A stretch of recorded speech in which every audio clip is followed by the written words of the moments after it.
At sa kanan, batiin po natin sila ng magandang umaga. Blessed Sunday po sa bawat isa sa atin.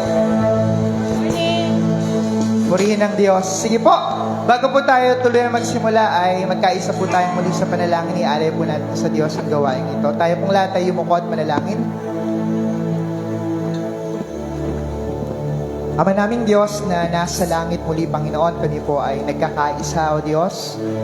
Nagpapakumbaba po kami, Panginoong Diyos, sa inyong harapan at patuloy po namin kinikilala, Panginoon, ang aming kahinaan.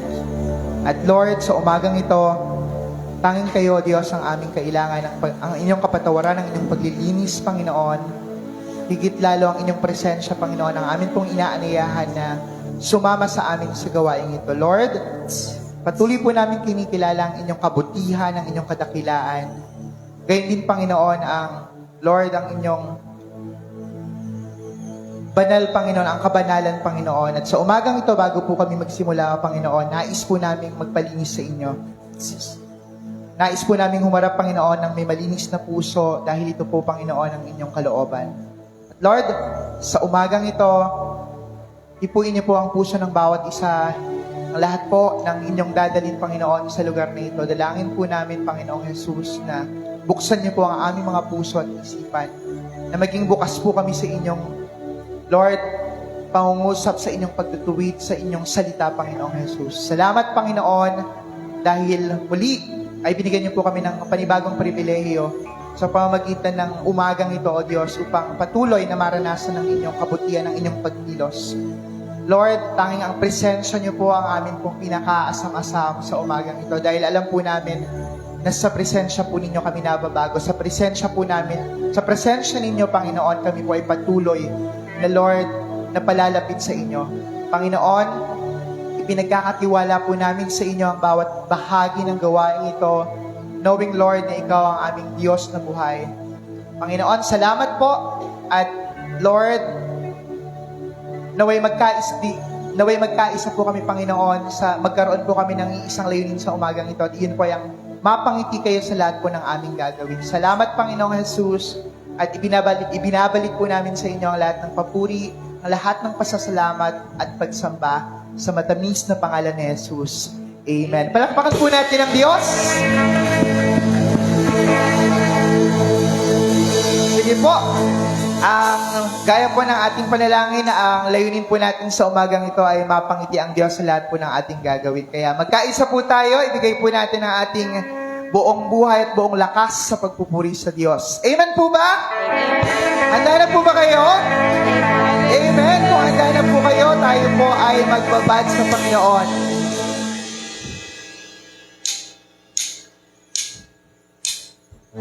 Ako ay sasayaw sa'yo, sasambahin ang ngalan mo, kahit pinipigilan, di papayag na tatahimik lang, laging magbababad sa'yo. Sa piling mo, Panginoon, kahit pinapawisan, okay lang, makapiling ka lang. Sige po, sabay-sabay po natin awitin. Ako ay sasayaw sa'yo, sasambahin ang ngalan mo, kahit pinipigilan, di papayag na tatahimik lang, laging magbababad sa'yo. Sa piling mo, Panginoon, kahit pinapawisan, okay lang, makapiling ka lang. Kalakasan ko, O Diyos, ay ikaw. Sa presensya mo, ang kagalakan ko ay umaabang. Kahit na may problema, ay kaya-kaya ko. Sa gitna ng pagsubok, ako ay sasamba, magpupuri sa'yo. Ako ay sasayaw sa'yo, sa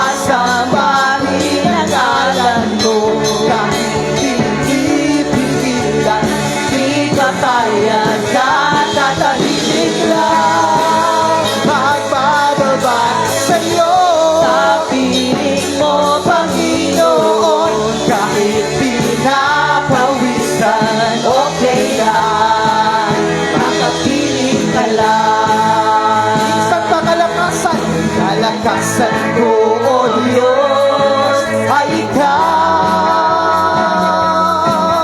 Sa presensya mo, ang kagalakan ko'y umaabang. Kahit na may problema, ay kaya-kaya ko.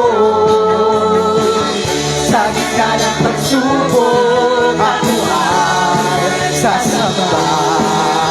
Magpupuri sa'yo. ako ay sasayaw sa'yo. Sasambahin ang ngalan mo, kahit pinipigilan, di papayag na tatahimik lang. Laging magbababa sa'yo. Sa piling mo, Panginoon, kahit pinapawisan, okay lang, makapiling ka lang. Oh, ako ay sasayaw sa'yo. Sasambahin ang ngalan mo, kahit pinipigilan, di papayag na tatahimik lang. Laging magbababa sa'yo. Sa piling mo, Panginoon, kahit pinapawisan, okay lang, makapiling ka lang. Sige, sabay-sabay po natin gawin. Diyos na makapangyarihan, haring kataas-taasan, sa aking puso'y nananahan. Pagpapalapot pagsama ay laging nararanasan, kailan may hindi mag-isa. Oh, Diyos Diyos na makapangyarihan, sa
Yes, so Lord, tunay nga po na kayo ang aming Diyos na makapangyarihan, haring kataas-taasan. At sa umagang ito, Panginoon, salamat sa paalala na, Lord, ito ang ipinangako mo, pangako mo sa amin, hindi mo kami iiwan, Panginoon, hindi mo kami pababayaan, O Diyos.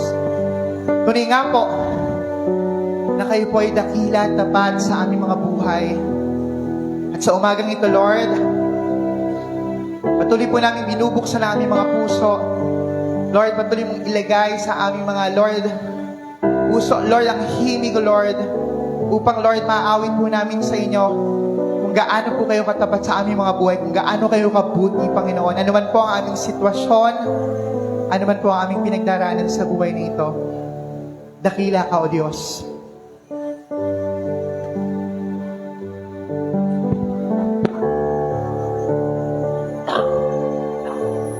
Sadiyak kay buti ng ating Panginoon, magtatapat sa habang panahon, maging sa kabila ng aking pagkukulang. Biyaya niya'y patuloy na laan. Katulad ng pagsinag ng itong araw, Patuloy siyang nagbibigay. ikaw ang aming liwanag at tanglaw, O Diyos. Kaya't Sa puso ko, damdamin, katapatan niya ay ating pupurihin. Dakila ka, O Diyos, tapat ka nga tunay, magmula pa sa ugat ng aming lahi. Mundo'y matunaw man, maaasahan kang lagi, maging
Dakila ka, Panginoon, sa aming mga buhay.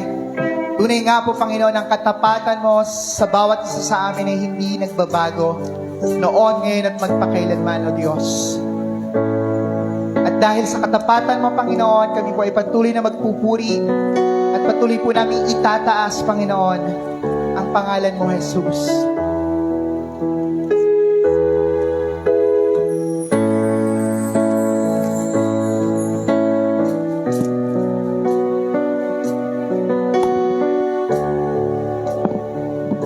Sige po, gawin po natin panalangin ang awiting ito.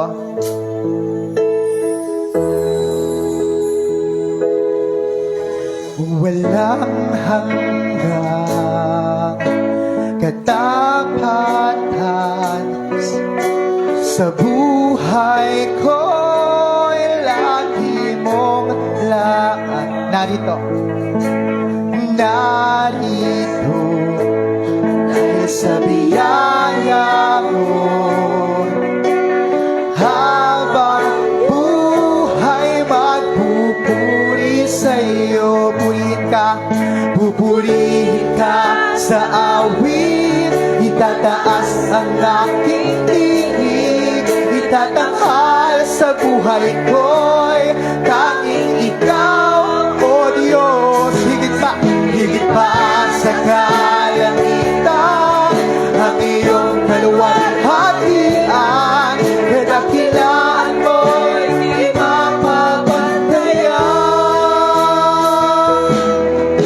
Walang hanggang katapatan sa buhay ko'y lagi mong laan. Ako'y narito dahil sa biyaya mo, habang buhay magpupuri sa iyo. Pupurihin ka sa awit, itataas ang aking tinig, itatanghal sa buhay ko'y tanging ikaw, O Diyos. Higit pa sa kalangitan, ang iyong kaluwalhatian, kadakilaan mo'y di mapapantayan.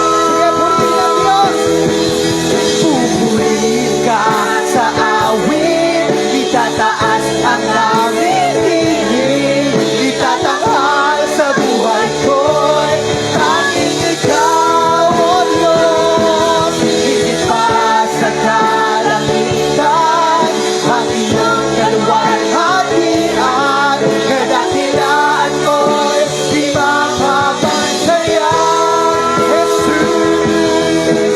Jesus, sa'yo ang kapurihan, kaluwalhatian ngayon at magpakailanman. Jesus, sa'yo ang karangalan, kapangyarihan ngayon at magpakailanman. Dahil sa'yo, Jesus, sa'yo ang kapurihan, kaluwalhatian ngayon at magpakailanman. Jesus, sa'yo ang karangalan, kapangyarihan ngayon at magpakailanman. Pupurihin ka sa awit, itataas ang aking tinig. Itatanghal sa buhay ko'y Sige po, awitin po natin sa Diyos. Gawin po natin panalangin ito ngayong umaga. Lord, narito ang buhay ko. Narito ako sa inyong harapan. ang iyong kaluwalhati. Ito po ang nais ko, Diyos. Kailangan mo'y Di mapapantayan. Pupurihin ka sa awit, tataas ang aming tinig, itatanghal sa buhay ko'y tanging ikaw. higit pa sa kalangitan. kaluwalhatian, kadakilaan mo'y di mapapantayan. Pupuri ka sa awit, itataas ang aking tingin. Tanging ikaw, O Diyos, di masaglalanginan ang iyong kaluwalhatian, kadakilaan mo'y di mapapantayan. Sa uling pagkakataon, pupurihin ka sa awit, itataas ang aking tingin, itatanghal sa buhay ko'y tanging ikaw, O Diyos, di masaglalanginan ang iyong kaluwalhatian, kadakilaan mo'y di mapapantayan. Jesus, sa'yo ang kapurihan, kaluwalhatian ngayon at magpakailanman. Jesus, sa'yo ang karangalan, kaluwalhatian, kapangyarihan at magpakailanman. Jesus, sa'yo ang kapurihan, kaluwalhatian ngayon at magpakailanman. Jesus, sa'yo ang karangalan, kapangyarihan ngayon at magpakailanman. Ikaw ang tunay na Diyos, ika'y walang katulad, ika'y nag-iisa, ikaw lamang, wala nang iba. Sa'yo ang aming naawit, dinggin ang aming tinig, isisigaw sa buong mundo. Ikaw ang tunay na Diyos, ika'y walang katulad, ika'y nag-iisa, ikaw lamang, wala nang iba. Sa'yo ang aming awit, dinggin ang aming tinig, isisigaw sa buong mundo. Sige po, itaas po natin ang ating mga kamay. Ikaw ang tunay na Diyos, ika'y walang. Ito po, Panginoon, ang aming deklarasyon ngayong umaga. Ikaw ang aming tunay na Diyos, ika'y nag-iisa, ikaw lamang at wala nang iba, Panginoon, ang aming Diyos, ang aming Panginoon sa buhay na ito. Lord, tanggapin mo ang aming papuri, kapalit, Lord, ng inyong kabutihan, ng inyong kadakilaan. Ikaw ang tunay na Diyos, katulad, ika'y nag-isa, ikaw lamang, wala nang iba. Sa'yo ang aming awit, o dinggin ang aming tinig, isisigaw sa buong mundo. Ikaw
para sa amin, para sa akin. Yes, O Lord. Tunay nga po, Panginoon, Ikaw ang aming nag-iisang Diyos.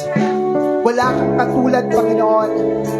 At Panginoon Diyos, habang kami po ay nabubuhay sa mundong ito, Lord, Ikaw po, kayo po ang naglalagay sa aming mga puso, Lord, ng mga awiting ito, ng mga papuri, Panginoon, na karapat dapat ay para sa inyo. At sa umagang ito, muli, Panginoon, kami po ay nagkakaisa. Lord, kami po ay nagagalak. Salamat sa kagalakan, Panginoon.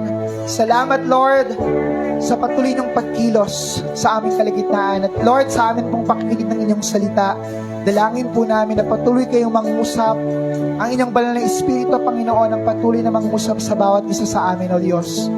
Panginoon, patuloy po kaming umaasa na babaguhin mo, Panginoon, ang aming mga puso, ang aming mga isipan, O Diyos. Salamat, Panginoon, at muli kayo po ang maitaas, Lord, sa nilalabing bahagi ng gawain ito. Tanggapin mo ang lahat ng papuri, ang lahat ng pasasalamat, ang lahat ng pagsamba, Panginoon, ay karapat-dapat na maibalik sa inyo lamang, O Diyos. Ito po ang aming dalangin sa pangalan ni Jesus. Amen. Palakpakan po natin ang Diyos.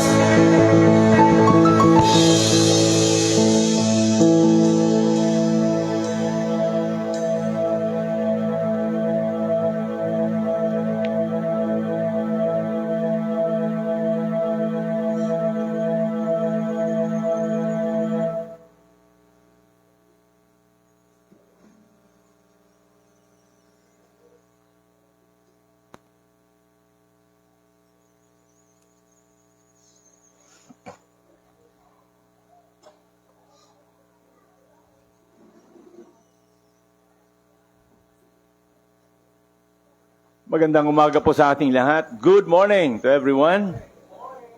Hallelujah. Praise the Lord. Let's continue in prayer. Father God, thank you. Thank you for your very presence. Thank you for your kindness, oh God. Thank you for your love. Thank you for the peace that surpasses all understanding. Thank you for the joy in our hearts, oh God. Thank you for the songs that you have given, that you have put in our hearts. Lord, we just entrust to you, knowing that you're the only God, and there is no one like you, O Jesus. Let your will be done at this very moment, and cause us to understand who you are, what you are doing in our lives, O God. Narito po kami sa mundong ito, Panginoong Diyos, where there is chaos, where there is sin, that is abounding. Lord, we long for your coming, Jesus. You have promised, O God, that you will come soon to take your people out of this world. Yun po ang hinihintay po namin, Panginoong Diyos. Alam po namin, O God, that Lord, you love your people. Let your word once again enter into every heart today. Hayaan niyo, Panginoong Diyos, na ang inyong salita ang patuloy na magbago sa aming buhay at makita ang pagbabagong yan.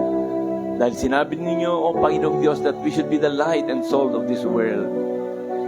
My prayer, O God, is all of us magningning po sa mundong ito upang those people, O God, na makakasalamuha po namin, they will see that we are with you.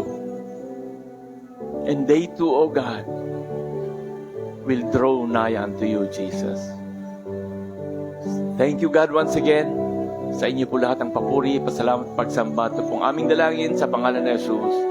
Amen and amen. Palakpakan po natin ang ating Diyos and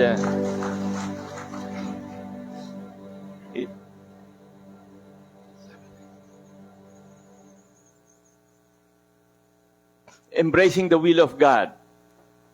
Kasi many of us, many believers, laging ang panalangin nila, show me your will, O Lord. Laging, maraming ganyan. Pakita niyo kung anong kalooban niyo para sa akin, Panginoong Diyos. Pero kakaiba po pagka malaman nyo ang tunay na kalooban ng Diyos dahil some people gusto nila na ang kalooban ng Diyos ay yung madali lamang. It will be easy. At ang iba gusto nila, ang will ng Panginoong Diyos, ang kalooban ng Diyos ay magiging i-align sa kalooban ng isang tao. To their plans, it matches to their plans and to their will. Ang iba naman, they want God's blessing without God's direction. Ayan ang pagka nag-pray sila, they have a list of petitions. Pero pagka ang Diyos na ang kikilo sa buhay nila to direct them, yun ang ayaw nila. So, we cannot know the will of God without having the Lord work in our lives. Kaya sa Romans 12:1, I beseech you therefore, brethren, by the mercies of God, that you present your bodies a living sacrifice. Anong ibig sabihin? Present your bodies a living sacrifice. Wholly acceptable to God, which is your reasonable service. Sakripisyo po yan, mga kapatid. It is a sacrifice. So, a sacrifice, wala pong personal agenda. A sacrifice belongs completely to God. Kaya pagka ibinibigay natin ang ating sarili sa Panginoong Diyos, there is no personal motive. It is completely for the Lord. Dapat natin maintindihan ito dahil every true follower of Jesus Christ, lahat po tayo, gusto natin na gawin ang kanyang kalooban, God's will, pero akala din ng karamihan, many Christian thinks of God's will as something that is imposed, para bang ini-implement ng ating Panginoong Diyos sa atin. It's being imposed to us. Something difficult to do and that we are forced to do. Hindi po ganon. God is not forcing anyone to do His will. Tandaan po natin yan. Wala pong pinipilit ang Panginoong Diyos. It is up to us to choose whether sumunod tayo o embrace natin o i-reject po natin. Yun po ang ginagawa ng Panginoong Diyos sa buhay nating ito. Pwede nating isipin, sana i-enforce na lang para lahat ay makapasok. Hindi po ganon. Hindi magiging robot na lang tayo. We have the free will to choose whether susunod tayo o hindi. Kasi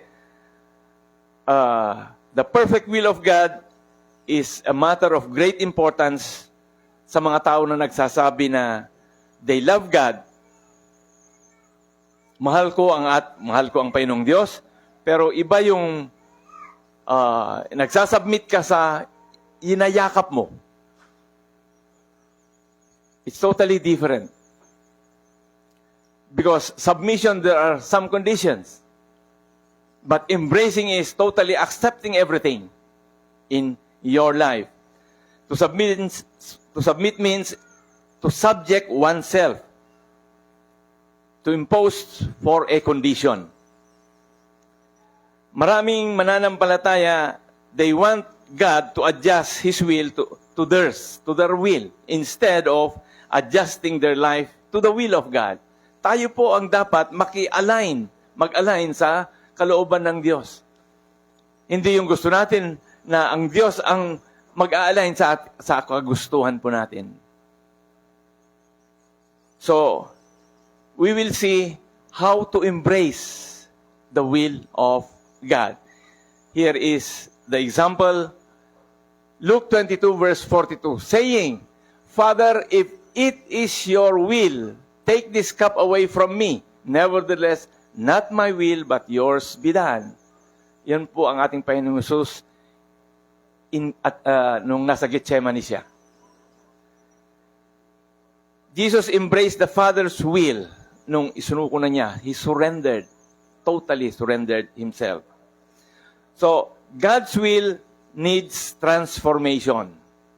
Hindi niya ibibigay ang kanyang kalooban if you are not transformed. That is why in Romans 12:2, And do not be conformed to this world, but be transformed by the renewing of your mind, that you may prove what is that good and acceptable and perfect will of God.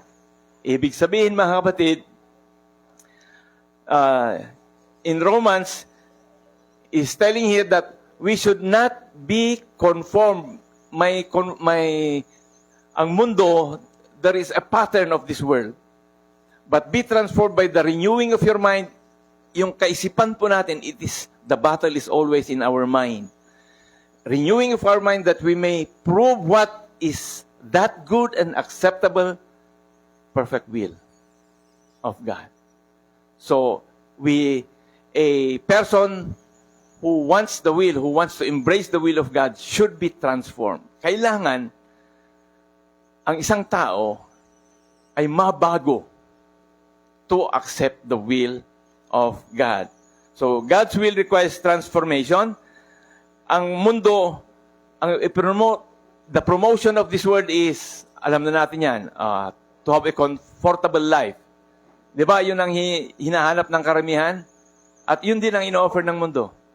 A comfortable life. Kaya nga everything now is digital. For comfort. For easy work. World promotes comfort, self-centered living. Makasarili, walang ibang iniisip kundi ang sarili and self-gratification. Iangat ang kanyang sarili. So again, ibang-iba. Ang God's will, it's different. God's will promotes holiness. Yan ang promote ng kalooban ng Diyos. Nandiyan ang holiness, obedience, eternal perspective. Dapat ang ating ginagawa sa mundo, ito ba, is this related to eternity? Laging ganun dapat ang ating iniisip. Because we are here to do things so that we will go to heaven. Yun po ang aim natin. Our goal is to please God so we can enter into His kingdom. So, eternal perspective, kasi kung ang ating kaisipan ay nabago, hindi na natin tatanungin, madali ba ang kalooban ng Diyos? Hindi na ganon. Ang magiging tanong natin is, ito ba will this please the Lord? Matutuwa kaya ang Panginoong Diyos sa gagawin kong ito? That will be the question for a person na ang mindset niya ay nabago na. Alam po natin, ang mundong ito, ang linalagay ng mundo at ang diablo sa ating kaisipan ay taliwas sa kalooban ng ating Panginoong Diyos. It always contradicts. That is why the spirit and the flesh, they struggle. May labanan. God's will is always good, acceptable, and perfect. Ito po ay nagbibigay ng, it is beneficial kahit na masakit. Even though it's painful. But it benefits each and every one who follows the Lord. Romans 8:28, and we know that all things work together for good. So, all things. Hindi sinabi dito na, and we know that good things work together. Hindi good things. All things work together for good for those who love God, to those who are called according to His purpose. So, all things, kahit na anong nangyayari sa buhay ng isang Kristiyano, it will be beneficial to him. Dahil ang Diyos ang kumikilos. Kasi ang gusto ng karamihan, ang gusto ng tao nga, sabi ko, yung madali, komportable sa buhay. Pero ang nakalagay dito, all things work for good. Kung ano man ang nangyari, for you following the Lord Jesus Christ. Ibig sabihin, kahirapan. Ang kahirapan, it will work good for those who love the Lord. Naniniwala kayo ron? Kasi ang akala ng tao yung mga magagandang bagay, kaya nga tignan nyo kung may nagsasalita na patungkol sa blessings, karamihan. Salamat sa Diyos, binigyan kami ng blessings. Ano yung mga blessings na yun? Material things. Mostly ganon ang dinideclare ng mga tao. Hindi blessing sa kanila ang trials. But we know trials are blessings because it transforms us. Binabago tayo. Kaya kung maintindihan natin ito, as we move on this life with the Lord, kung anuman ang darating sa ating buhay, you will embrace it because you know, it will be beneficial. Para sa atin din yon. It will benefit us. So, all things work for good for those who love the Lord. Negative things will happen. Persecutions will happen. Those are negative things. Lalaitin ka. They will criticize you because of your following, because you are following the Lord Jesus. You should praise God. Kaya nga, laging inaano ng Panginoong Diyos na iba talaga yung joy na nanggagaling sa Kanya because joy is not from external. It is from the inside. God is putting it inside us. So kahit na may pagsubok sa buhay, you're still joyful because alam mo na ang pagsubok na yan, magdudulot yan ng benefit para sa iyo. It will always be for the glory of God. Praise God that when we were singing, na ano sa aking kaisipan, yes, He is the only God. There is no other God. And siya nga ay dakila. He is a great God. At totoo yan. Siya lang naman ang makapagbabago sa atin. Wala nang iba. At salamat sa Diyos dahil kung nakikita niyo yung pagbabago sa buhay niyo, you should be joyful in your life. Why? Hindi kayo ang gumawa nun. It is God doing it. Dahil alam niyo, ang tao, gustong-gusto niya yung dati niyang ginagawa. But when you will be with God, na maiiba, kahit yung kaisipan niyo, even your desires will be changed. Why? God wants you to be saved.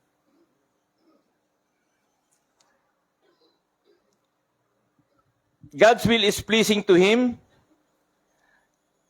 Sometimes, God's will may not please people.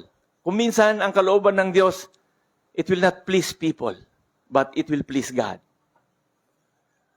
Maraming ganyan. For example, may dati kang mga kasama, barkada, when you were not yet born again.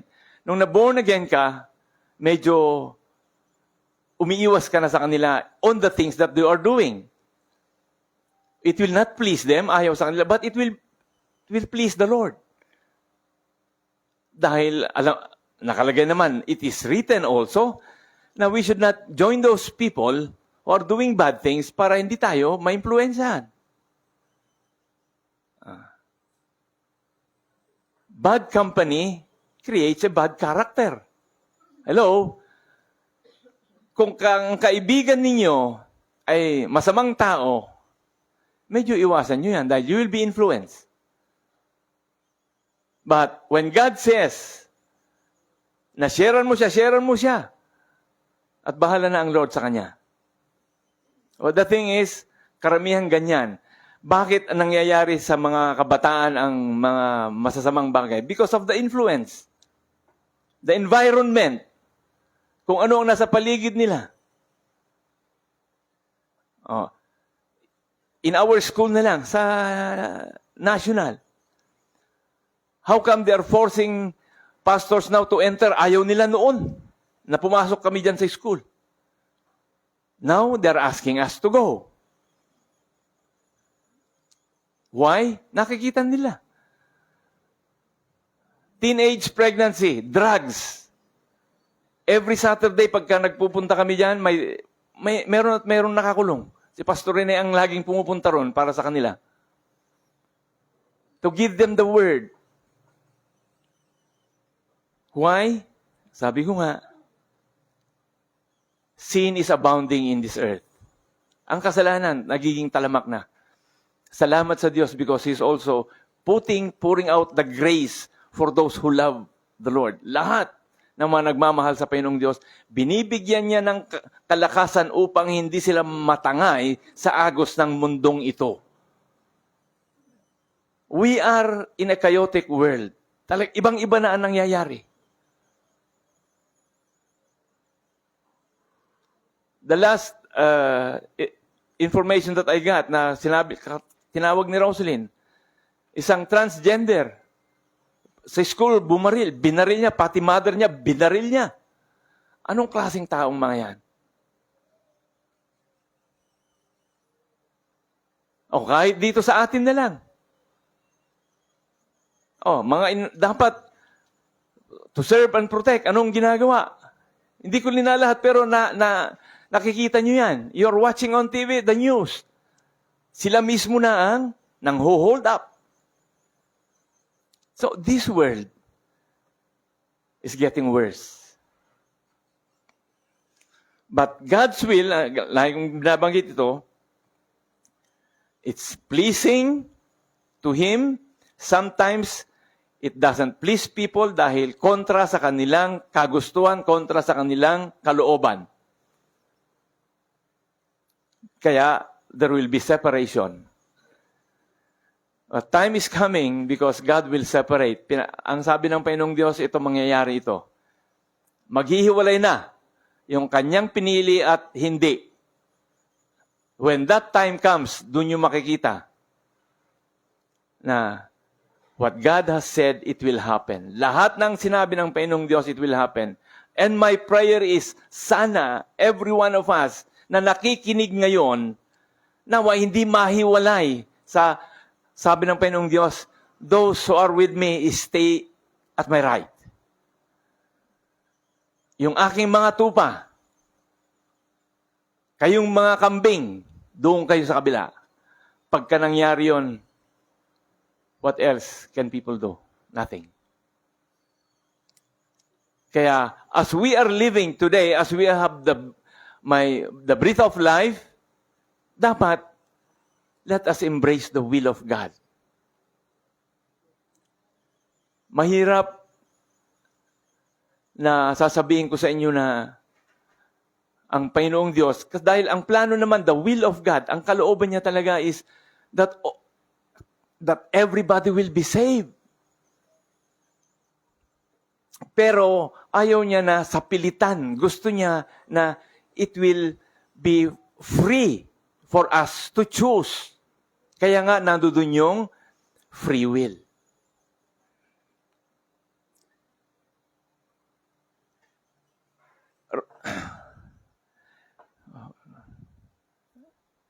Where's that now? Oops. Galatians 1:10, for do I now persuade men or God, or do I seek to please men? For if I still please men, I would not be observant of Christ. Kung ang tao ang laging gusto niyong i-please, hindi ang Panginoong Diyos, mawawala kayo sa Kanya. Dahil maraming bagay na gusto natin, ang tao lang ang ma-please, pero kontra sa Panginoong Diyos. Kagaya ng, sinabi na ng Panginoong Diyos na, do not join somebody who is, alam na natin, yung makasalanan talaga, na sinasabi ng Diyos, do not even eat with them. Nakalagay sa Bible yan. Ayaw mo na masaktan siya. So, you want to please the person. Kaya, sumama ka. You join him or her. You are pleasing man. But you are not pleasing God. So, it's written that do I now persuade men or God? Sino? Saan kayo babaling ngayon? Sa tao o sa Diyos? Because, as I have said, kung minsan kasi ayaw natin mawalan ng kaibigan. Kaya, i-please natin sila. Lagi kong ina-example ito. You want to please somebody, that is why you sacrifice your time for him, for her. pero ayaw mong isacrifice ang sarili mo para sa Diyos. That is one example. You are pleasing people, not pleasing God.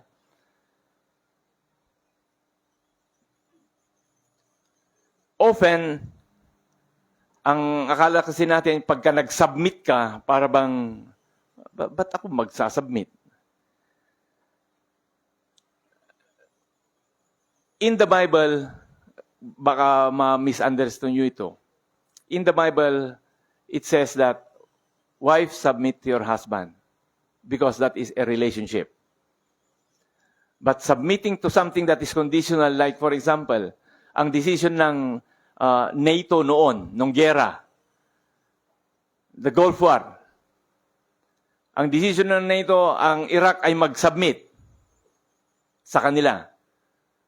Iba yon dahil may kondisyon. Ang sinabi ng NATO, mag-submit kayo at ito ang kondisyon niyan. So that they will have peace in their land. So they are forced to submit with the condition ng pagsasubmitan nila, which is NATO. For us Christians, we will experience the glory of God if we do the perfect will of the Lord. Yun naman ang pangako ng ating Panginoong Diyos. Because God is a rewarder. Nagbibigay ng gantimpala sa mga taong talagang sumusunod sa Kanya. Ang pinaka magandang gantimpala nga is to enter into His dwellings when we die.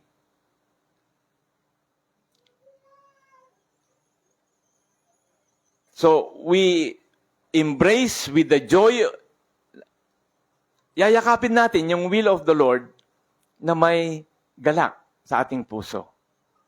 There is joy in our hearts and hindi tayo napipilitan, kundi kusa tayo, inayakap natin ang kalooban ng Panginoong Diyos. God's perfect plan for all His children.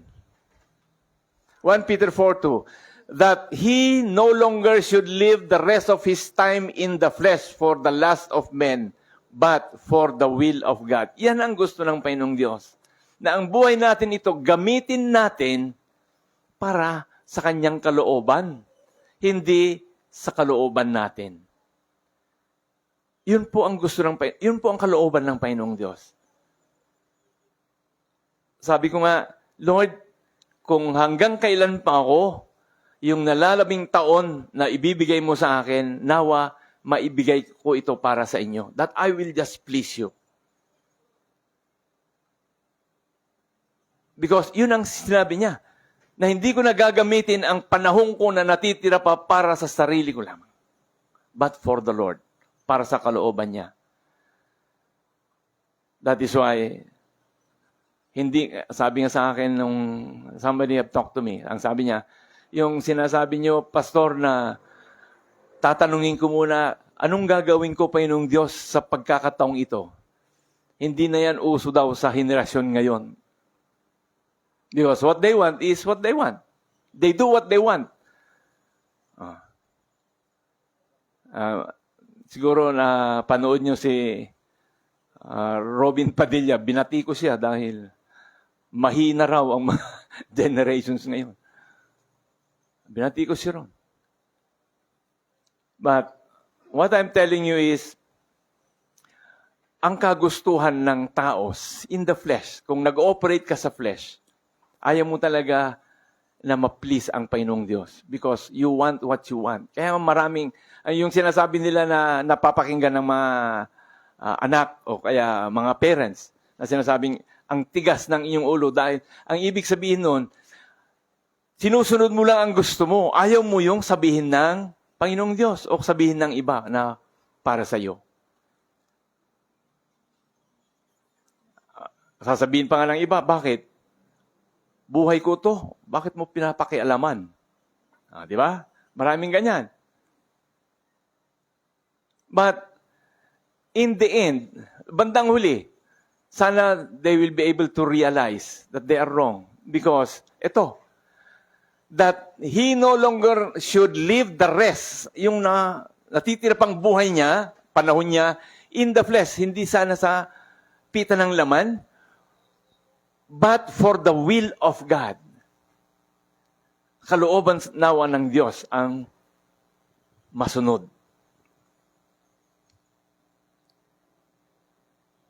Sa Tagalog, upang huwag na kayong mga buhay sa laman sa inyong nalalabing panahon sa mga masamang pita ng mga tao, kundi sa kalooban ng Diyos.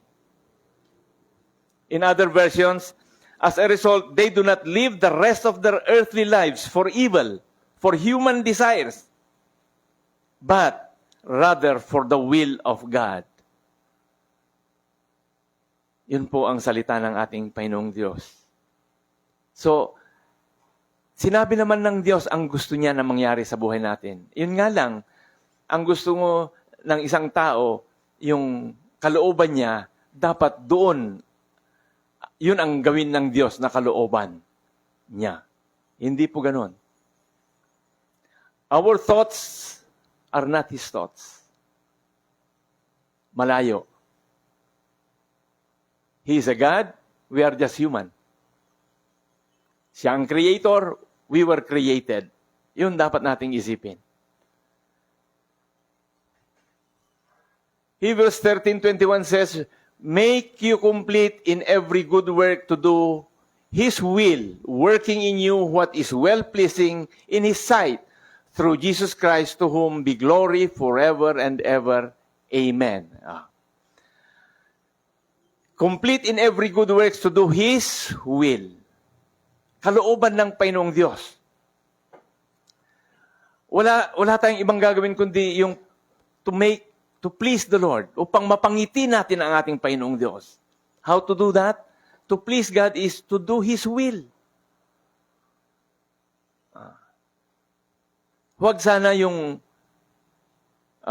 kung ano ang naisip natin, yun na ang ating ginagawa. Kaya nga, go to a filter. May boundaries kasi ang Panginoong Diyos eh. Kaya ang pinakamaganda dyan, before you act, before you say something, tatanungin niyo muna. Panginoong Diyos, ask the Holy Spirit,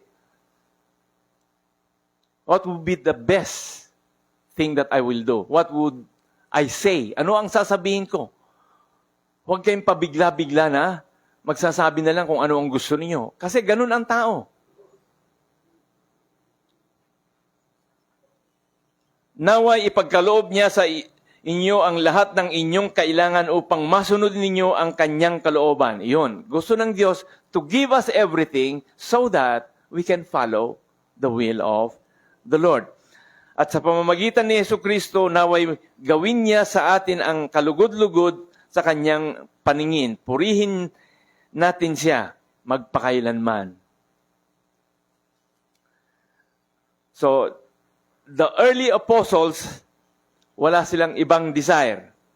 And they have only one for all the churches, that every member, malaman nila the God's perfect will for their lives and embrace it. Yun ang ginawa ng mga apostles and the born-again church before. That they may do what and embrace, yakapin nila ang will ng Panginoong Diyos sa kanilang buhay. Epaphras, who is one of you, a bondservant of Christ, greets you, always laboring fervently for you in prayers. May nananalangin that you may stand perfect and complete in all the will of God. And that is my prayer to each and every one of us. Nanawa, we will follow and embrace the will of God. If not, hindi tayo makakapasok sa kalooban ng Panginoon, sa kaharian ng Panginoong Diyos. And wala naman there is no other thing that I would say na kung bakit ako nag-pre-preach dito. It is the will of God that you will know the truth, and it is God who will work in you. Siya lang naman ang Diyos, wala nang iba. And what I can do is just to pray for you na nawa yung salita ng Diyos will enter into your hearts and it will transform you. That's the prayer that I could ask for the Lord upang sa ganon, we will be able to see each other in heaven. Lahat naman ng tao may desire yan. Our desire is to go to heaven. Ang problema nga lang is we desire but we don't want to follow. Yun ang problema because naglalaban yung sarili natin eh. Mas makapangyarihan ng sarili mo kung wala ka sa Panginoong Diyos. If you are not with the Lord, mananaig ang sarili. You will always follow what you want. Tandaan nyo ito. You check yourselves. Kasi sacrifice, ang sabi ng Panginoong Diyos, and a sacrifice, walang personal dun. It is completely for the Lord. Give your bodies as a living sacrifice. It's a total surrender. So that is what God wants to each and every one of us. Madali lang ang magsabi na, yes, I want the perfect will of God in my life. Pero, maraming believers, Christians themselves, that they struggle. Talaga naman may struggle pagka embrace mo ang kalooban ng Diyos. Because ang struggle na yan, it is between the flesh and the Spirit of God. Yung sarili natin talagang pumapalagyan not to do the will of God. And you realize that. Alam nyo yan sa buhay nyo.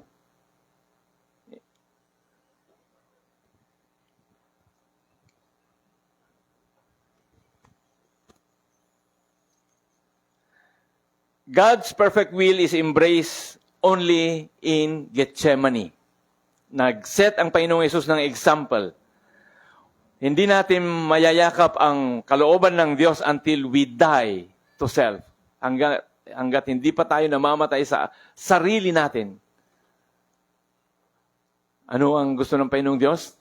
Ang salita niya, deny yourself, pick up your cross, and follow me. Kalimutan mo ang sarili mo, pasanin mo ang inyong cross, at sumunod ka sa akin. Yun ang sabi ng Panginoong Diyos. And if you continue to be following your own will, yourself, hindi mo magagawa ang kalooban ng ating Panginoong Diyos. So, Gethsemane, na i-prophesy na noon, Jesus, from the beginning, He would come to earth for one eternal purpose. Walang ibang layunin ang Panginoong Hesus na nagpunta siya rito. It is to do the will of the Father who sent Him. Yun ang layunin ng Panginoong Hesus. At yun naman ang sinabi ng Panginoong Hesus sa bawat isa sa atin.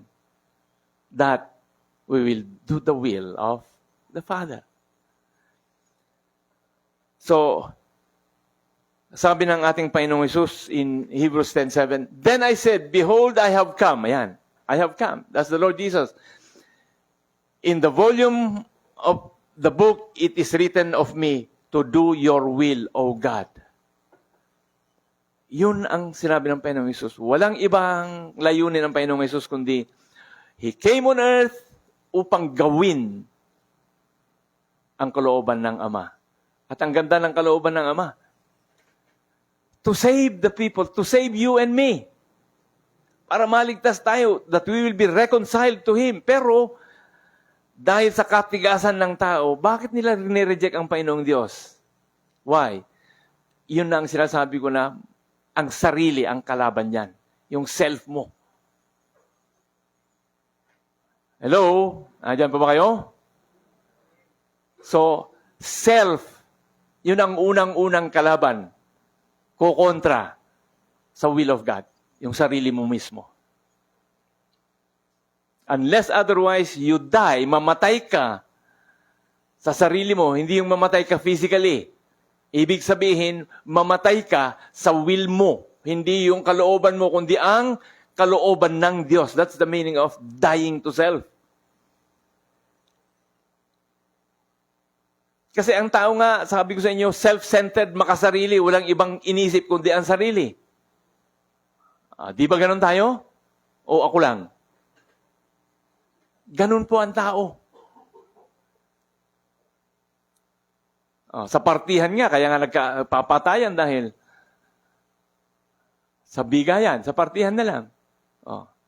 Diyan Pangasinan, gawam, gawak. Mayamay, so gawak. Oh.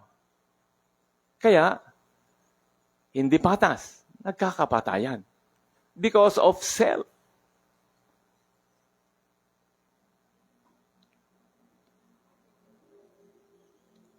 In other versions, then I said, here I am, it is written about me in the scroll. I have come to do your will. Ayan, I have come to do your will, O God. In John 5:30, I can of myself do nothing. As I hear, I judge, and my judgment is righteous. Because I do not seek my own will, but the will of the Father who sent me. Sa Jesus yan na nagsasalita. Kaya, ang judgment ng Panginoong Jesus ay tama, ang lahat ng ginagawa ay tama dahil ang will ng Father ang ginagawa niya. Because it is the will of the Father. So, if we do the will of the Father, that will be the righteousness of each and every one of us.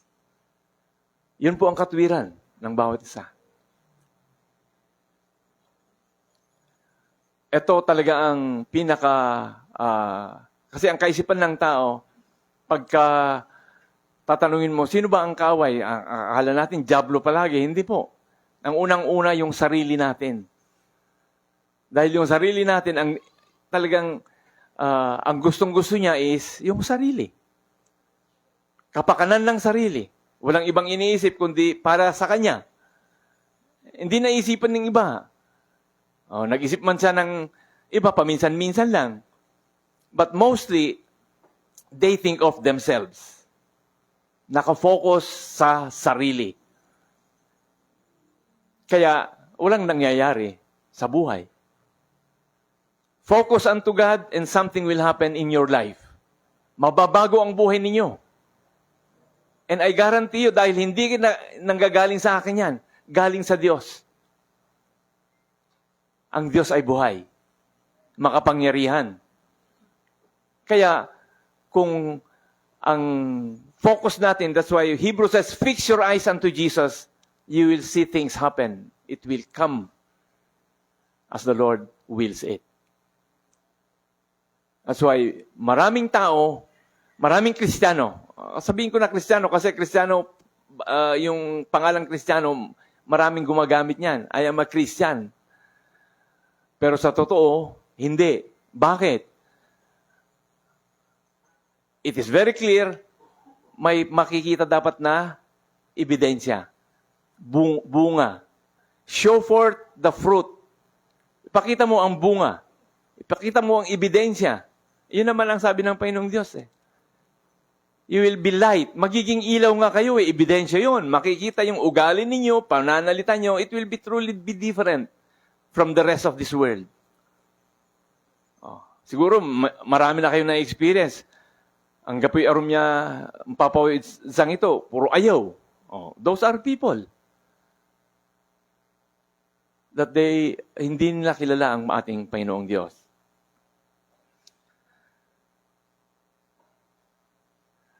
Ang ating Panginoong Diyos, He knew every moment, every minute, every second of His purpose kung bakit na siya napunta sa mundong ito to do the will of the Father.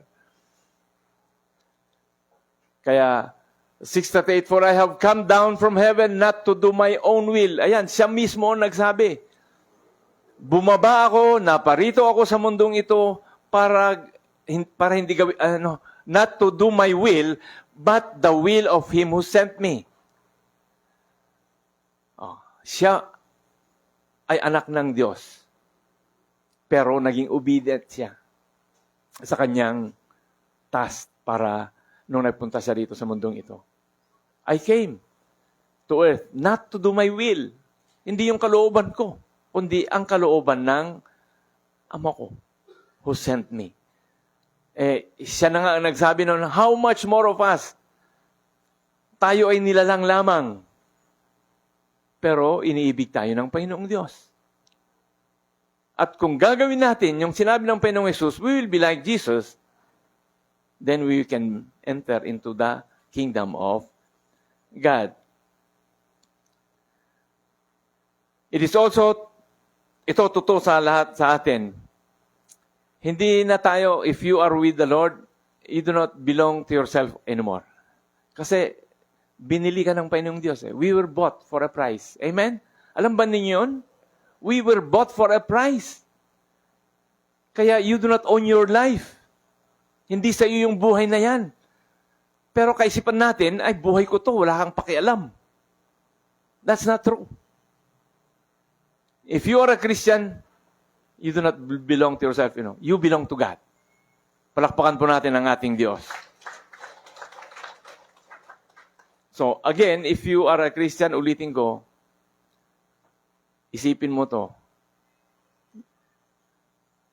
kay Jesus ka. Wala na pong iba. And if you are with the Lord, sigurado ito, when you die, you will be with the Lord also. Lagi ko kasing binabanggit, when Jesus comes, baka hindi pa dumating sa ating panahon, sasabihin ko na lang, when you die. Dahil hindi natin alam kung kailan.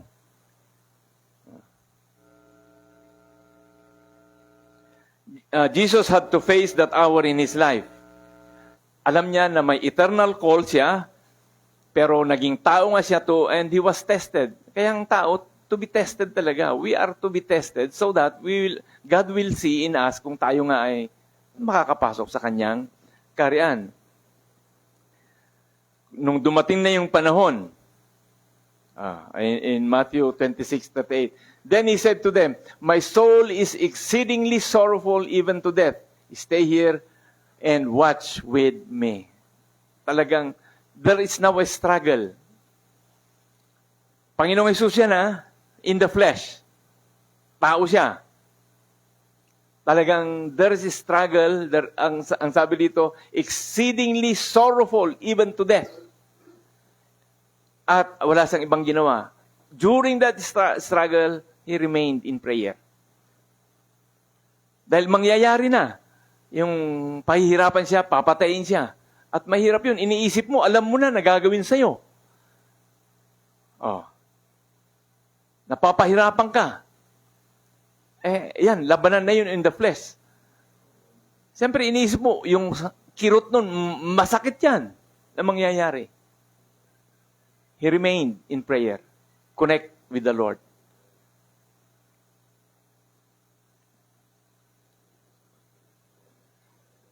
In 22:44, and being in agony, he prayed more earnestly. Okay? Then his sweat became like great drops of blood falling down to the ground. Ayan, yung nananalangin siya, ang pawis niya, dugo nga. Because there is a struggle going on between yung gusto niya at ang gusto ng Ama.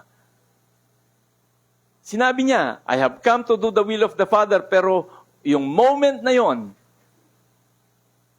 nung mangyayari na ang kalooban ng kanyang Ama, there was a struggle. During our testing moments, during our trials, mga kapatid, let us continue praying. Wala tayong magagawa kundi to pray, to ask the Lord that we can pass through those trials. If you have gone through trials, huwag yung sabihin, tapos na kayo. As we are still living in the face of this earth, darating at darating pa ang mga pagsubok sa buhay. Because there will be an ultimate trial of our faith. And that is to prepare us. That when that moment comes, kung dumating ang panahon na yan, you have in your mind and in your heart, wala kang ibang magagawa kundi to cling unto the Lord. Sa Diyos ka lang.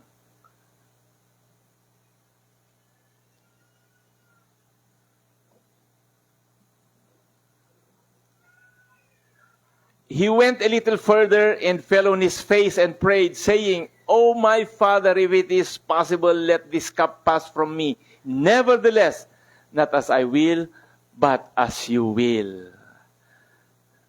Natapos yung struggle when Jesus embraced the will of the Father. Nagsalita rin siya, sana pwede bang let this cup pass. Pero binawi rin niya, nakita niya. So, he arose from his struggle. His soul was flooded with joy, with ecstasy.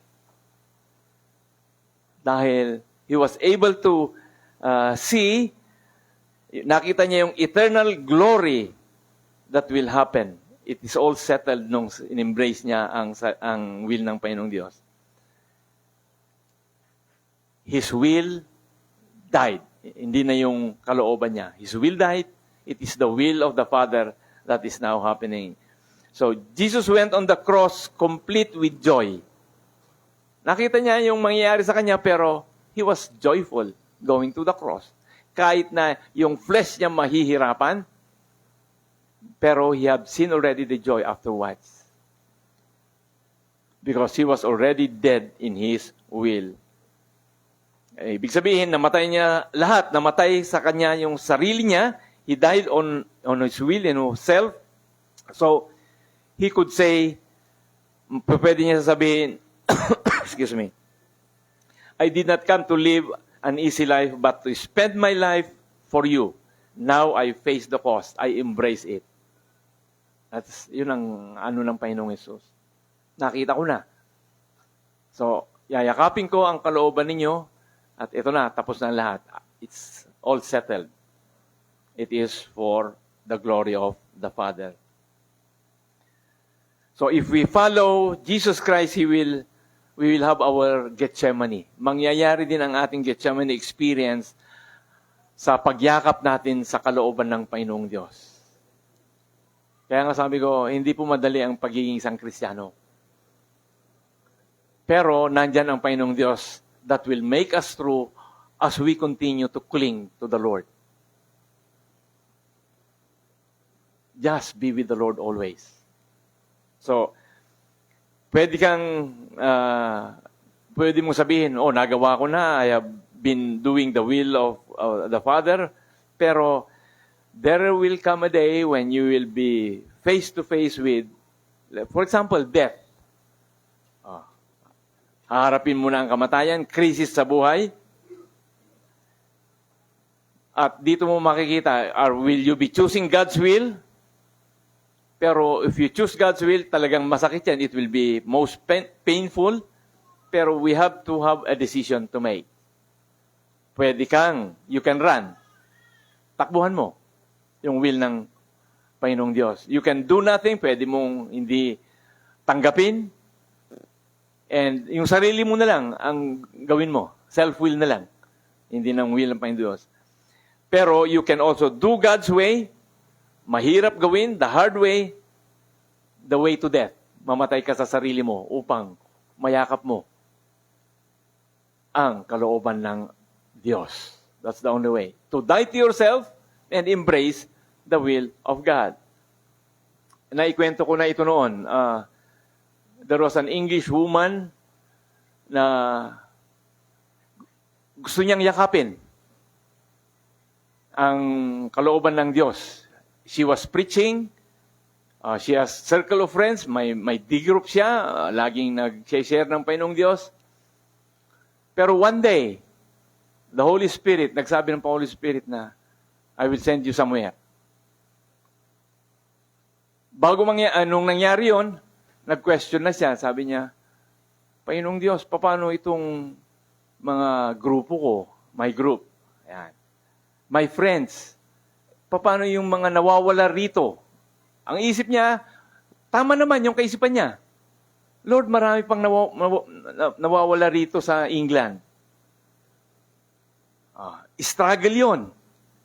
Pero ang sabi ng Panginoong Diyos sa kanya, the Holy Spirit, sabi sa kanya na, ride the boat and go to the Orient. Go to the Orient. So going to Asia. ang dami niyang struggle noon, so she continued to pray. Dahil tama naman yung reasoning niya, marami pang rito, dapat maligtas, pero iba. Ang sinasabi ng Panginoong Diyos, go to the Orient.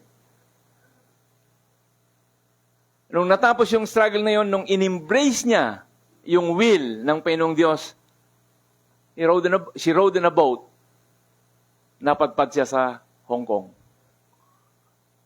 Kilala niyo ito, if you read the history, siya ngayon ang isang preacher sa Hong Kong, ang daming na born again dahil sa kanya.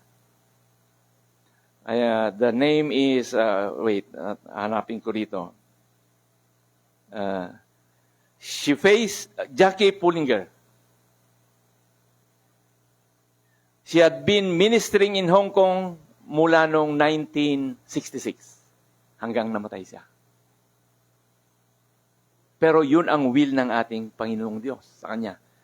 Nag-struggle siya dahil meron nga naman siyang circle of friends. Iiwanan niya yung mga mahal niya sa buhay, iiwanan niya yung binabible study niya, lahat yun. At marami nga, there were lost souls also in England na sabi niya, para maligtas din ang mga taong ito na hindi pa nakakakilala sa Diyos. Pero iba yung sinabi ng Panginoong Diyos. Go. Ride the boat and go to the Orient.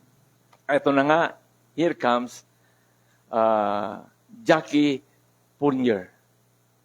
She was a minister in Hong Kong, kaya maraming naging Kristiyano sa Hong Kong. If the will of God is not embraced joyfully and obediently, maraming mangyayari sa buhay na katakot-takot. Hardness sets in our hearts. Kaya nga ang sinabi niya sa Luke, remember Lot's wife. Bakit niya sinabi yon? Alam niyo na yung kwento. Gusto ng Panginoong Diyos na iligtas sila.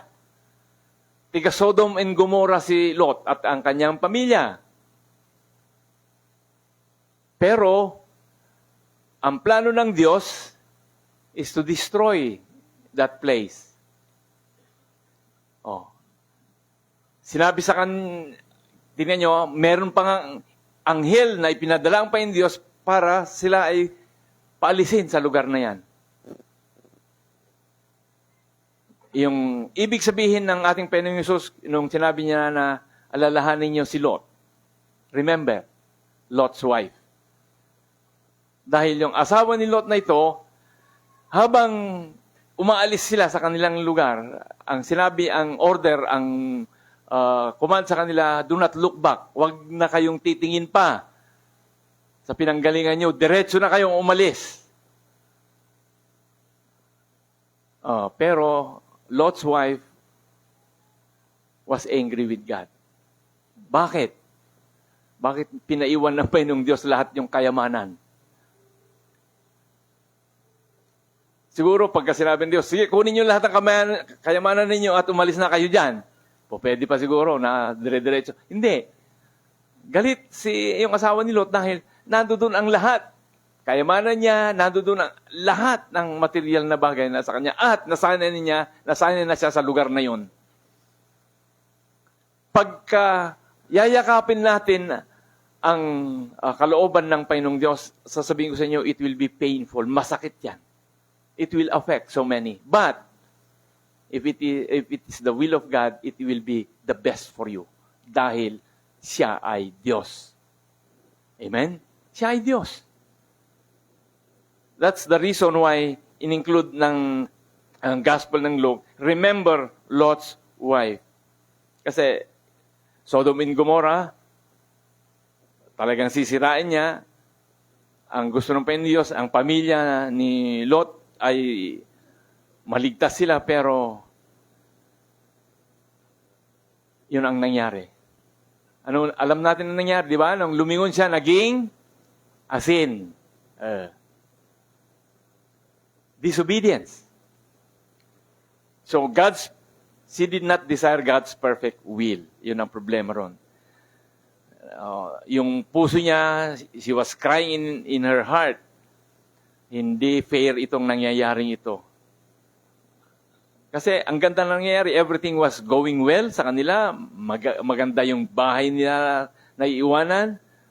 Ang gaganda siguro ng mga furnitures niya, kompleto. Ayaw niya, hindi niya kayang iwanan yon. Kaya, wala namang masama ron, di ba? There's nothing wrong there. But, yung attachment natin, she was bitter with God because of these things na maiiwanan niya that consume her. If you are attached with the things of this world, yung puso mo titigas. Kaya nga, do not love this world. Yun ang sinasabi ng Panginoong Diyos. Yung sarili natin, ang mundo, at ang demonyo, yan ang dapat nating gwardyahan. Sasabihin ng mundo, masarap ang buhay dito. Sasabihin mo naman sa sarili mo, gusto ko yan. Ang sasabihin ng demonyo, okay ka. Nagkasama-sama na kayo nun. So, wala kayong gagawin kundi pindutin nyo no, like. Yan ang nangyayari ngayon. It is not the will of God. So, ito ang pinakamatinding sinabi ng Panginoong Hesus. He who loves father or mother more than me is not worthy of me.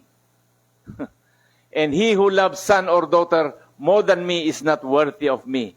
Matindi yan. Nung una kong nabasa yan, napakamot ako eh.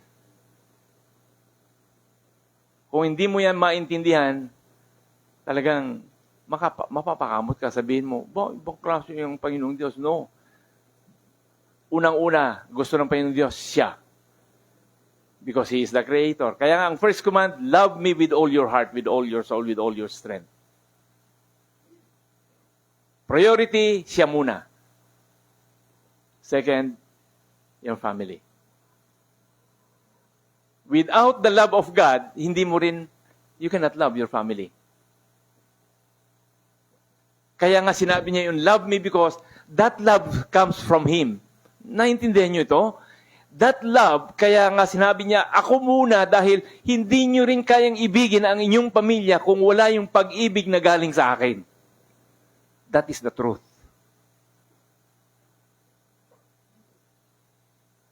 God wants His love to be in us so we can love. Many people don't understand this because what they have is their own love. At alam natin yan. The filial love, the storge love. Ano pa yung isa? So, the agape love is the love of God. The romantic love, yun yung isa pala yun na sinasabi ko na ano pa yung isa? As the eros love, which is the romantic love. So, another one, ito na yung sinasabi sa inyo, do not love the world or the things in the world. If anyone loves the world, the love of the Father is not in him. Ayan. Yun yung sinasabi ko na pag-ibig ng Panginoong Diyos. Kung ang iniibig mo, kagaya ni asawa ni Lot, ay ang mundo, ang kanyang material na pagmamay-ari, wala sa kanya ang pag-ibig ng Panginoong Diyos. Kaya, lumingon siya. Kung ang nasa atin ang pag-ibig ng Diyos, wala kang ibang titignan kundi ang Diyos lamang. At hindi ka lilingon dahil alam mo, you are complete with God. And that is the truth. No one else could make us complete except God. You should put that in your hearts. Nasa mga huling araw na huling panahon na tayo, mga kapatid. And I want to implant in your heart this love of God upang sa ganon, we will all be saved.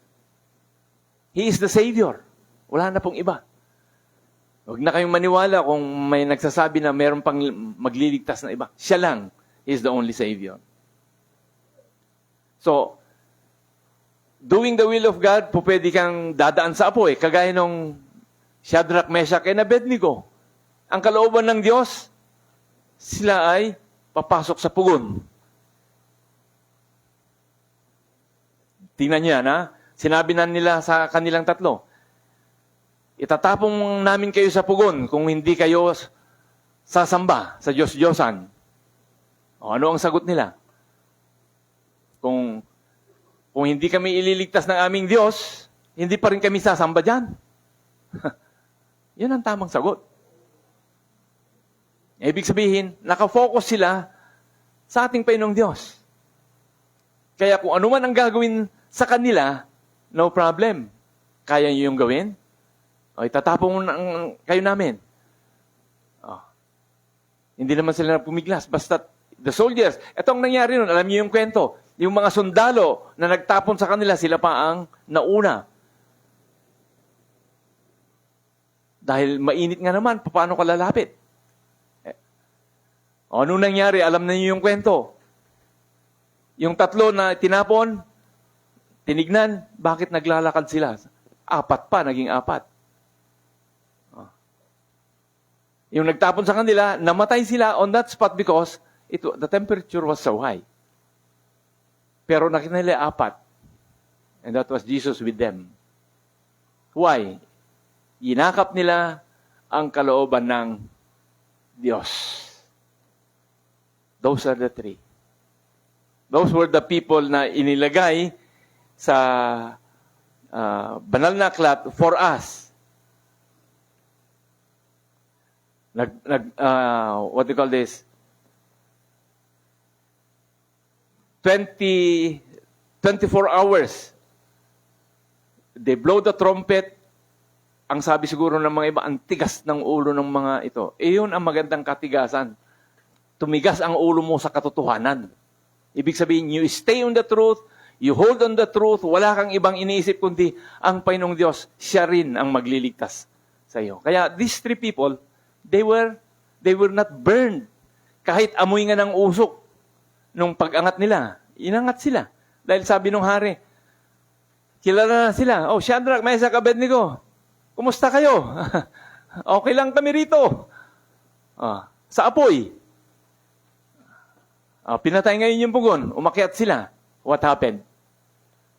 Ni amoy ng usok wala. They embrace the will of God. Mga kapatid, embrace the will of God, bahalang Diyos sa'yo.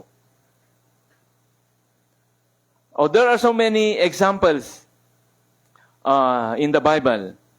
But again, I will tell you, pagka in-embrace natin ang ano ng Panginoon Diyos, He will become everything in your life.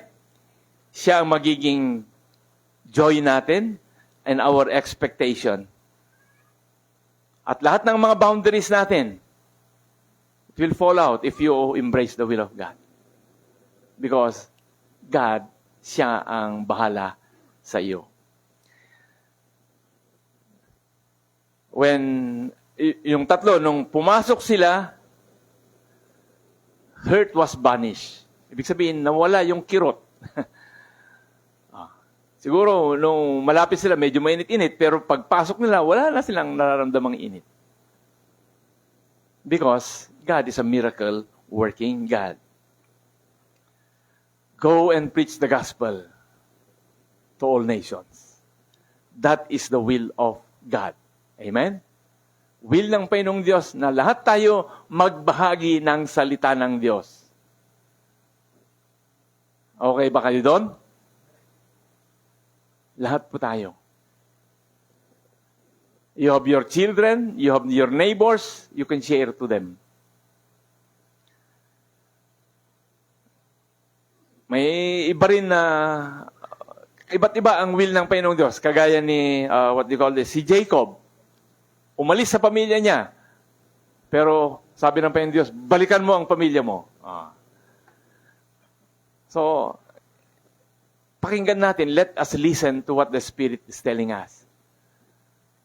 But let us embrace the will of God in our lives. Upang sa ganon, ang Panginoong Diyos, makikita niya na we are willing to sacrifice our life for His glory.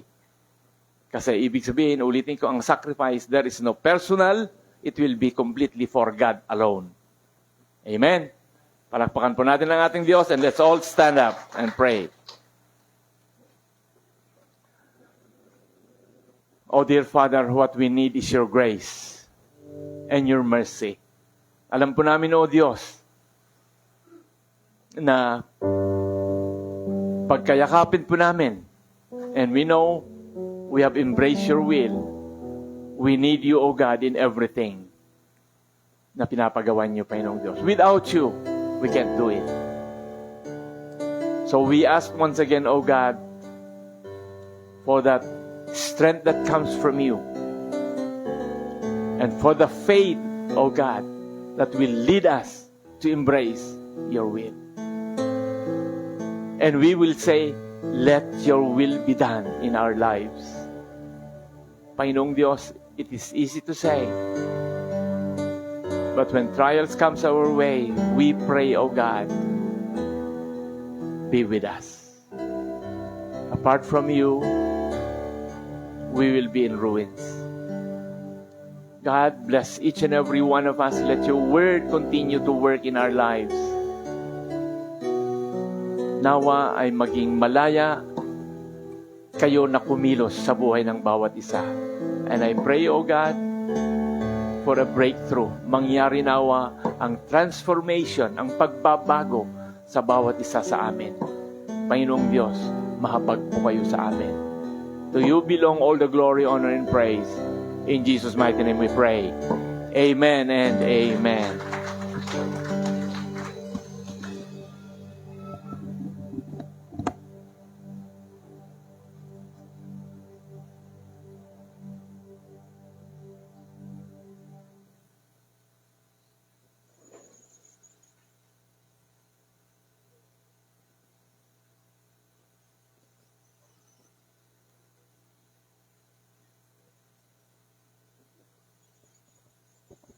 Praise God. Good morning po sa ating lahat.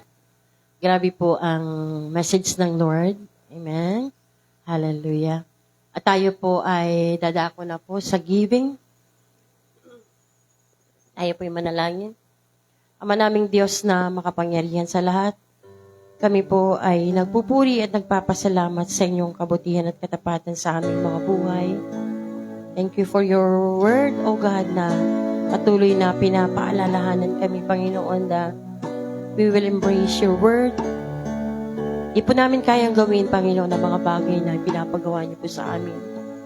Kung wala po kayo, Panginoon, sa aming mga buhay. We need you, Jesus. We need your grace and mercy, O God, so that we will embrace, O God, that love that comes from you ay ma-implant, Panginoon, sa aming mga puso at patuloy na maituon ang aming paningin sa mga bagay patungkol sa inyo, in knowing and serving you, God. Dahil, Panginoon, mahina po kami. Tulungan niyo po kami, Panginoon, at patuloy kaming baguhin, O God. Continue to transform us. Continue to change us, O God, from glory to glory. Upang, Panginoon, magbigay po kami ng impact sa loob mismo ng aming mga tahanan, lalong higit sa mga taong aming mga nakakasalamuha sa araw-araw naming buhay. Panginoon, salamat po dahil sa oras na ito, minigyan niyo po kami ng pagkakataong makapagbigay. Thank you so much, God, sa lahat ng mga source of income po namin. Salamat, Panginoon, sa mga trabaho, sa mga negosyo po namin, Panginoon. Tunay nga po na ang lahat ng bagay na nasa amin ngayon ay galing sa inyo. Gawin niyo po kaming maging good steward, O God, maging mabuting katiwala sa mga bagay, Panginoon, na pinagkakatiwala niyo po sa amin, Panginoon. And continue to put that in our hearts, O God, na ang lahat ng nasa amin ngayon ay galing sa inyo. Kaya naman, O Diyos, patuloy kaming magbibigay, O God, at patuloy na pagpalain, O God, ang lahat ng malilikom, O Diyos, na ito po'y magamit, Panginoon, for the expansion of your kingdom. Muli, Panginoon, sa iyo ang papuri, pasasalamat at pagsamba sa pangalan po ni Jesus. Amen. Malala na po tayong magbigay.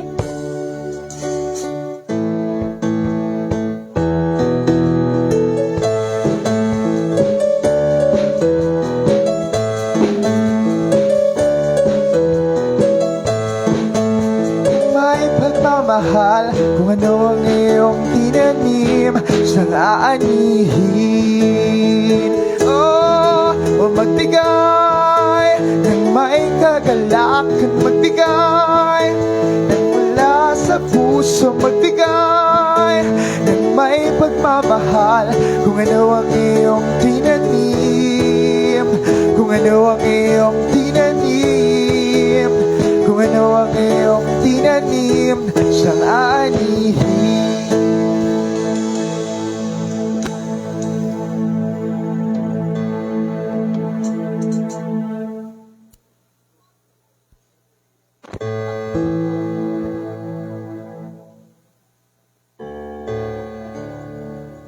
Sige po. Kahapon po, ano pong meron kahapon? Pula. Pinagdiriwang po ng mundo ang Valentine's Day, ano po. But for us Christians, we celebrate the love of God every day. Amen. At dahil dyan, sino po dito ang may diabetes? Kasi hindi pwede sa inyo yon. Wala daw muna ngayon. Sino po ang may ref dito? Kasi pwede din yun sa ref lang. Sige po, asa na yan? Sige po. Meron muna kaming ipapamudmud sa inyo. Everyone can have it kasi mukhang konti naman po tayo. Ayan. Kuha na lang po ng isa. Isa lang po bawat isa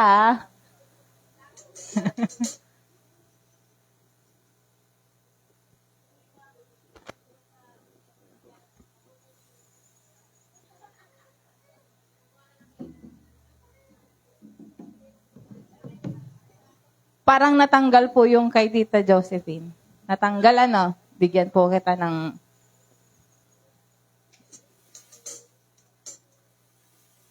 May sukulit yan. Baka po meron na nga po natanggal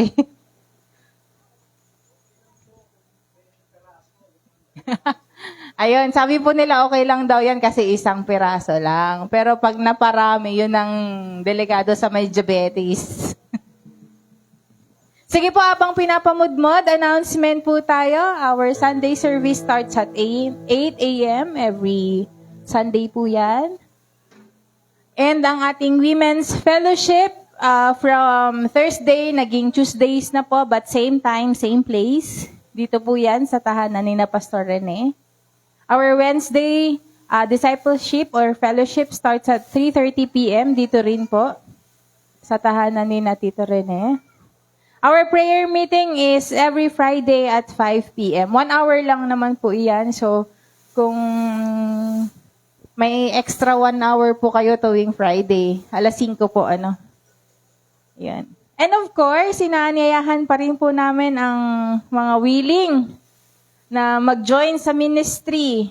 So, naghahanap po kami ng audio tech, ng mga kids teachers pa. Ngayon po, dahil mas madami po ang toddlers natin, so 2 na po yung naka-assign na teachers natin every Sunday school. So, baka may willing pa po na mag-join at may passion sa mga pag-aalaga ng mga kids. Inaanyayahan po namin ang bawat isa. Yan. Backup singers! Yung mga may tinatagong talento sa pag-awit. Baka po oras na para magamit po iyang mga tinatago niyong talento para sa kaluwalhatian ng ating Panginoon. Amen? And mga ushers po, ayan. Kung may interesado, nahiya pang magtaas ng kamay ngayon, lapit lang po kayo sa music team or sa ating mga church workers. Ayun. Meron pa po, our fiesta at gabi ng pasasalamat will be on March 15. 6:00 po, no? 6:00 ng gabi. So, we encourage everyone to join, to participate. And, parang narinig ko may gustong mag-act as Marites. Actor, as mga, mga bystanders daw. Pero, as of the moment, ang script po ay rage yata. So, we will be composing of, I think, five actors lang po yata yun. Kasi rage type yung ano. Siguro maghawak ng props. Anyway po, yun lang naman po. And inaanyayahan ko na po ang bawat isa na tumayo para sa ating panghuling panalangin.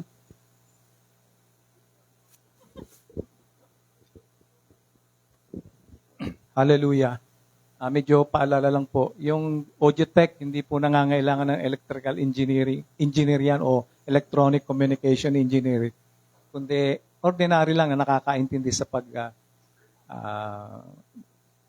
pag-aayos ng mixing ng sounds natin. Okay? Let's pray. Hallelujah. Muli, Ama naming Diyos na nasa langit, napakabuti mo po sa amin. Muli kami po ay nagkaroon ng kalayaang muli sa araw nito, sa umagang ito upang tayo ay maparangalan, maitaas sa aming kalagitnaan, sa aming pag-aawitan, O God. Nawa, na please ka namin sa aming pag-aawitan at naitaas ang iyong dakilang pangalan. At salamat muli na kami napaalalahanan sa umagang ito that we should embrace your will, O God, na hindi na kami, kundi kayo na. Malinaw din ang sinabi nyo, Lord Jesus Christ, you said, what profit a man if he gains the whole world but loses his soul?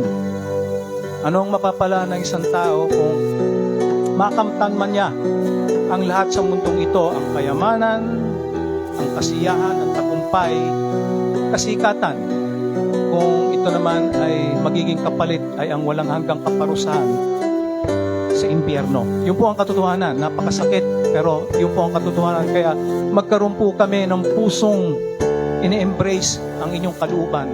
Kayo, Panginoon sa Kristo, ang inyong salita, upang makapamuhay kami na naayon lamang sa kalooban nyo.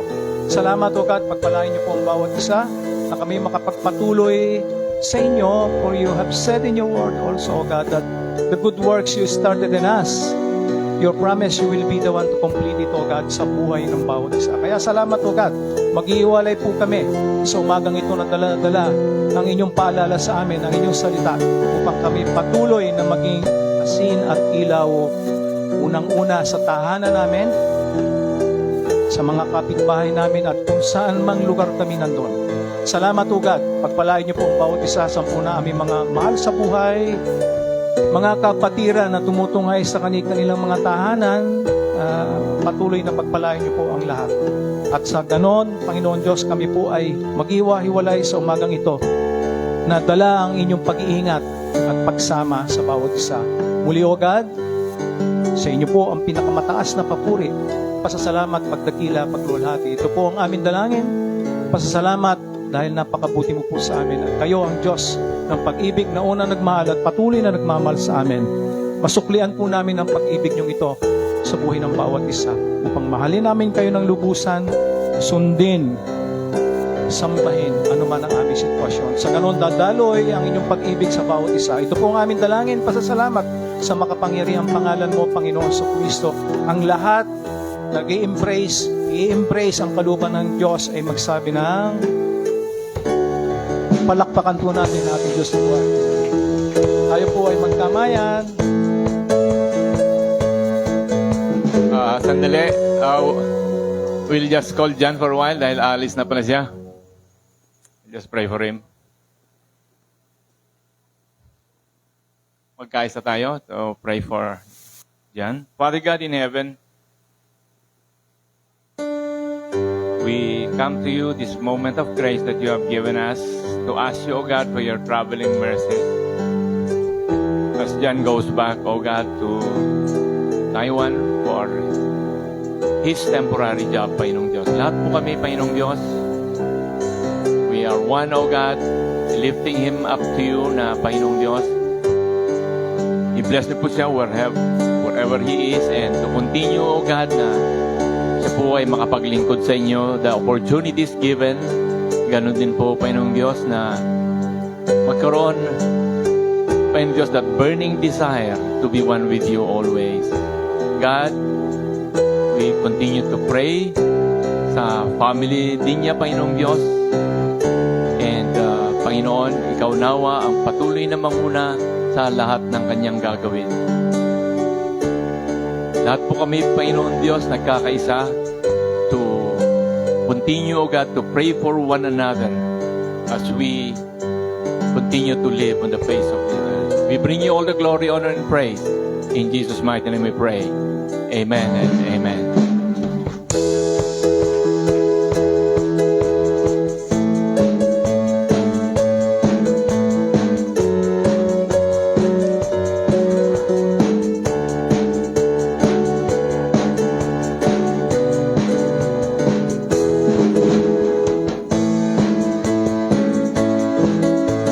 Haring kataas-taasan sa aking puso'y nananahan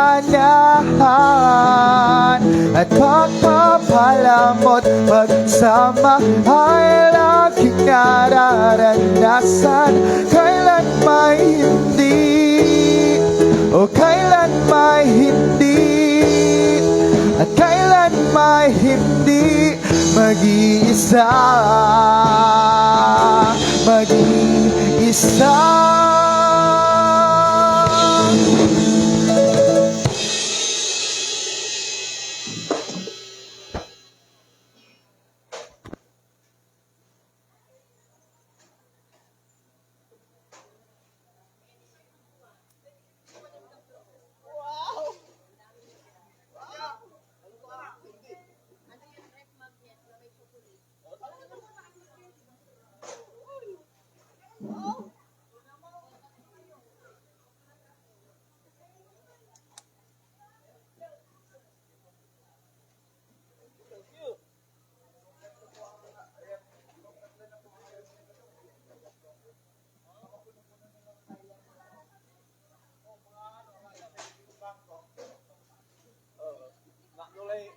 Kalkularan mo araw